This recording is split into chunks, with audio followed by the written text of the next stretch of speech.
إن الحمد لله والصلاة والسلام على رسول الله أما بعد আজকে আমাদের আলোচনা হলো রোজাদার যাবতীয় পাপ থেকে বেঁচে থাকা।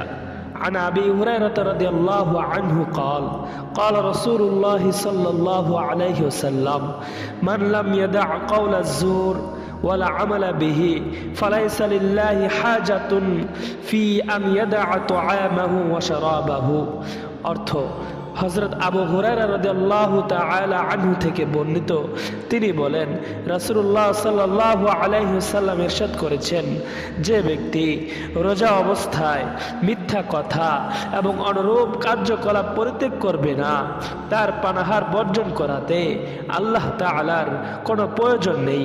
সহিহ বুখারী হাদিস নাম্বার 1903, সুনান আবি দাউদ হাদিস নাম্বার 2362। অন্য এক হাদিসে রয়েছে, عن أبي عبيدة بن الجراح قال سمعت رسول الله صلى الله عليه وسلم يقول الصوم جنة ما لم يخرقها قال أبو محمد يعني بالغيبة। অর্থ হযরত আবু উবাইদা ইবনুল জাররাহ রাদিয়াল্লাহু তাআলা আনহু হতে বর্ণিত, তিনি বলেন, আমি রাসূলুল্লাহ সাল্লাল্লাহু আলাইহি ওয়াসাল্লামকে বলতে শুনেছি, তিনি বলেছেন, রোজা ঢাল স্বরূপ যতক্ষণ পর্যন্ত সে তা ভেঙে না ফেলে। হাদিসের রাবি আবু মুহাম্মদ বলেন, অর্থাৎ গীবতের মাধ্যমে।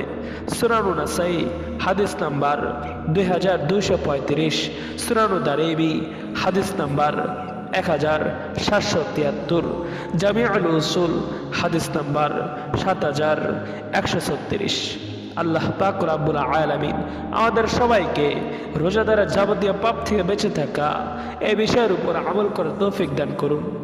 আমিন ইয়া রাব্বাল আলামিন।